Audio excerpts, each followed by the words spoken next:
Hey guys, Caleb with White Metal Games here. I got a special video update for you today.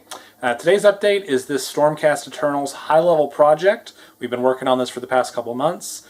Philip's done a really great job on the project, and we're going to showcase it today for you. So here we go.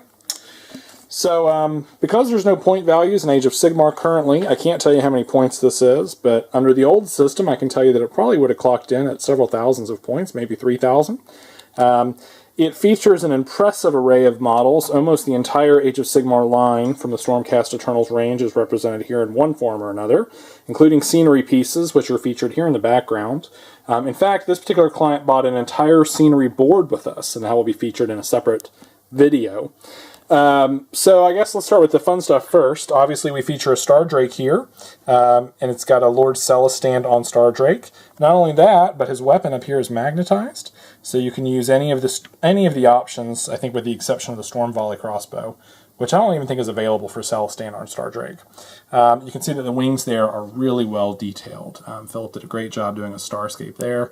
The scales feature incredible texturing, lots of nice colors here. So this is just a beautiful looking model. It's one of our platinum models, and if you look even closer, you can see on the base, he's incorporated some of an extra Dragon Fate dais into the base to put even more ruins down there. So it just really, really pops on the table. Not to be outshined is Celestant Prime. This is like one of these angelic kind of figures. It's basically a giant prosecutor, but she's got this swirling contrail of comets down beneath her feet. Which is just beautiful, and again, he's worked in the same coloration there on the comet trails that he has up into the robe and then into the figure itself, and then her wings are this really nice, beautiful titanium white, which just looks really great. The prosecutors are all done as well to Electrum levels. Those are a nice counterpoint to the Celestant Prime to give you some nice figures. Plus, we have an Azeros, I think that's what that one is. And then this other one, I forget what this other flying knight is called, with this beautiful little familiar kind of hanging around beside him. Celestant Prime is also represented, not Celestant Prime, Lord Celestant is represented here on Dracoth, and much like the Dracothian Riders, he's also magnetized. You're going to see that as a trend across the entire army. So he's got lots of different options there. Plus, all of the Dracothian Guard, I think there's either 8 of them or 9 of them. Those guys are also magnetized, and my phone is blowing up in the background, and I apologize for that. You've also got 10 Judicators, 5 with Storm Volley crossbows, or 1 with that special giant heavy bolter-looking crossbow. And then 5 Judicators with bows. Of course, you've got the leader there. You've got 10 Liberators over here with an assortment of weapons, including hammers and this big granddaddy hammer there. You've got this big old great sword-looking thing. As you'll probably notice across the army, on all of the weapons is this freehand lightning technique that the client wanted. And that was not normally included with Electrum or any paint level, frankly. It's a freehand as a separate charge. But I think it looks great. It really makes these guys look like they're just Vikings in space that are just flying around the cosmos, very Thor-like, and I really dig it a lot. Celestant also, like all the Platinum figures in this army, shares the Starscape theme that you've seen carried over onto all the figures in the Platinum range, so it just looks really, really nice on the table. He's got tons of good highlights there, tons of depth of color. Philip really outdid himself on these guys. So most of the leaders are painted to gold. Here's a good example of Castellan, I think is his name. And he's on a particularly large base. The client wanted him to a higher standard basing than the rest of it. So this is a really nice scenic base. It elevates him above the battlefield. Just looks great. Some nice simple bark material and corking was able to do that. So he's nice and lightweight, but he also looks stellar.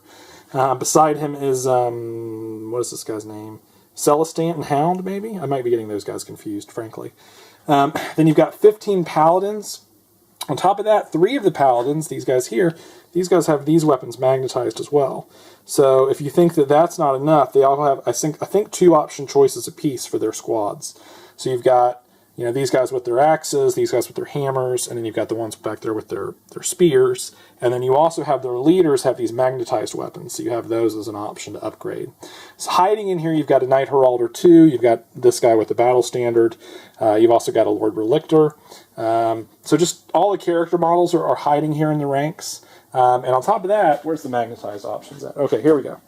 So here's all the magnetized options. These are all for the various figures in the army, mostly the Dracothian Guard, but also these are the ones for the ones on Prime, or the Star Drake Prime model.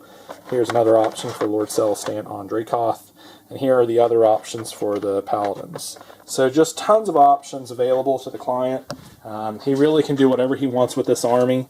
It's just going to have a lot of flexibility on the field, and on top of that, again, he did a full terrain project. So he's got all of the traditional terrain pieces from the line of models that we've seen. Ophidian Archway, Baleful Realm Gates, there's a set of those. The sphere thing, I can't think of what it's called right now. All painted up to a high standard of around Electrum level to match the general level of the army. And then on top of that, he's also got another full terrain set showing that we're going to show you in the next couple days. It's not quite ready yet. But just a killer army, killer project. It's heading all the way, I think, to Denmark. So, you know, Vikings for a Viking. And we can't believe how beautifully this project came out. I'm still just blown away by look at the highlights there on that horn, man. You can't beat that. That's just incredible. So really nice work coming out of the studio these days. If this is the kind of stuff you're interested in having done, if this is the kind of work, the caliber you want, contact us at info@whitemetalgames.com. Let us know what you're interested in. We're always happy to do a quote for you. Email us at info@whitemetalgames.com. Reach out to me. My name is Caleb, and I'll be happy to put you a quote together. We normally get to our quotes every couple days, so you won't have to wait very long. And if we're not able to help you, we can refer you to a painter that can. We have a new referral service that we're able to outsource our painting to other people that aren't quite as long as the tooth in us, that have less demands on their payment structure. So if our pricing is too high, never fear, we'll find someone that can match your painting that you need for your budget. So that's about it for now. I'm super proud of this project. I can't wait to see what we come up with next. Stay tuned for the terrain project that's coming up with this. And then in addition to that, we've also got a Tau army that's coming up that we're going to be showcasing in the next couple days. So that's it for now. Till next time, put your minis where your mouth is. Rawr.